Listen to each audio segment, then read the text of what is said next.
Hello my friends, I am Sri Arjun. Today's topic is inertia of matter. Mind is matter. Newton's first law states an object will remain in rest or in uniform motion in a straight line unless an external force applied on it. Similarly, our mind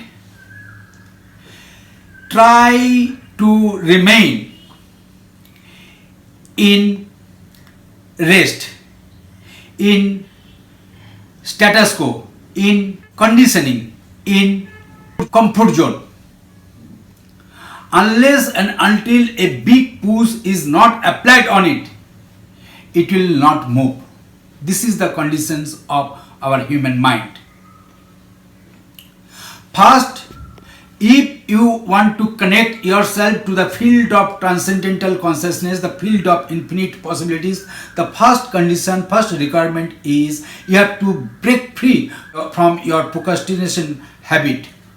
You have to break free from your status quo. You have to break free from your social conditioning and comfort zone.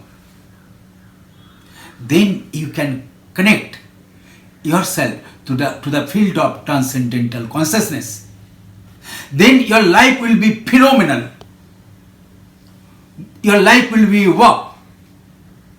If you want to understand the field of transcendental consciousness, please watch all my videos and get in touch with us for our forthcoming seminars and workshops. Please subscribe my channel and turn on the notification bell. Namaste.